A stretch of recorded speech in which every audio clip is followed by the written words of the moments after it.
Bonjour mes frères et sœurs, aujourd'hui je vais vous faire une vidéo sur comment étudier la Bible. Il y a plusieurs personnes qui m'ont DM par rapport à ça et qui ont même commenté mes TikTok pour me demander comment je faisais. Déjà pour commencer, il faut savoir que avant quand je lisais la Bible, je comprenais rien à ce que je lisais. Vraiment, je lisais dans le vide, j'étais perdue et je comprenais un mot sur deux, pour de vrai. Du coup, vous inquiétez pas, je sais vraiment ce que c'est. Avant, quand j'ai commencé à lire la Bible, j'ai essayé de la commencer plusieurs fois et j'ai jamais vraiment continué parce que tout simplement je comprenais pas ce que je disais, donc ça donnait pas envie de continuer. Déjà, le premier truc que je vous conseille, c'est d'avoir un cahier à part de la Bible où vous pouvez écrire tout ce que vous comprenez, les passages importants, etc. Je sais qu'il y a certaines Bibles où vous pouvez écrire sur le côté, mais du coup, moi, comme vous voyez, j'ai pas la place d'écrire. Deuxième truc que je vous conseille, c'est d'avoir un code couleur. Moi, j'ai fait un code couleur du coup sur mon carnet, et du coup, je vous montre à quoi ressemble ma Bible.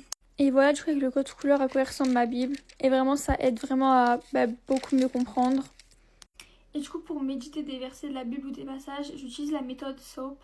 Donc c'est une méthode qui est super connue, je vais tout simplement vous la mettre à l'écran. Et donc chaque lettre représente une étape.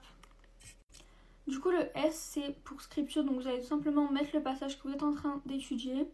Le O, c'est pour observation, donc vous allez dire ce que vous avez observé, ce que vous avez compris du passage. Vous pouvez dire aussi s'il y a des métaphores, des mots qui sont beaucoup répétés, etc. Le A, c'est pour application, donc vous allez tout simplement écrire comment vous pouvez l'appliquer dans la vie de tous les jours.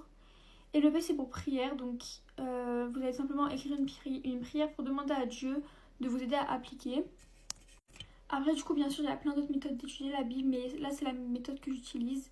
Et dans votre carnet, simplement, vous pouvez écrire.